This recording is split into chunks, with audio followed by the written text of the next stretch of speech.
Hello दोस्तों आप सभी का मेरे चैनल पर स्वागत है। मैं आज रहीम दास जी का एक दोहा पढ़ा रही हूँ। यदि आप मेरे चैनल पर पहली बार आए हैं तो चैनल को सब्सक्राइब और वीडियो को ज़रूर लाइक कीजिए। तो चलो मैं शुरू करती हूँ।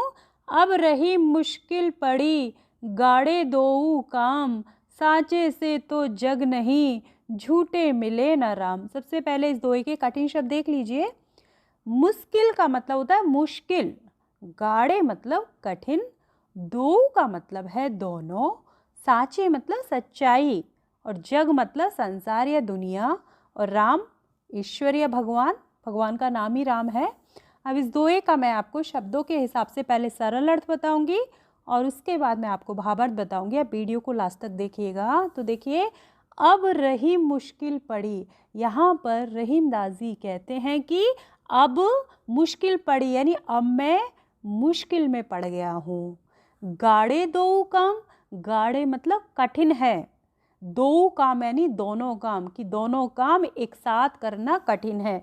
यहाँ पर रहीम दास जी ये कहना चाह रहे हैं कि भगवान और संसार दोनों को एक साथ खुश रखना बहुत ज़्यादा कठिन है, क्योंकि संसार के लोग सच्चाई से नाराज़ हो जाते हैं और ईश्वर झूठ बोलने से नाराज़ हो जाते हैं, क्योंकि भगवान के दरबार में झूठ के लिए कोई स्थान नहीं है।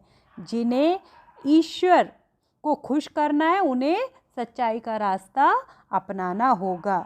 आगे देखो, साचे से तो जग नहीं, यहाँ पर रहीम दास जी कह रहे हैं कि साचे यानी सच्चाई से तो जग नहीं, संसार नहीं, कि यदि मैं सच बोलता हूँ, सच्चाई के रास्ते पे चलता हूँ तो संसार के लोग मुझसे नाराज़ हो जाते हैं, क्योंकि संसार के लोगों को झूठ ही पसंद होता है। वे सच्चाई को स्वीकार नहीं करते और धोखे और झूठ से ही पैसा कमाया जाता है। मैं सांसारिक सुखों से वंचित हो जाता हूँ और झूठे मिले ना राम, और यदि मैं झूठ बोलता हूँ तो मुझे ईश्वर नहीं मिलेंगे, क्योंकि ईश्वर के दरबार में झूठ का कोई स्थान नहीं है।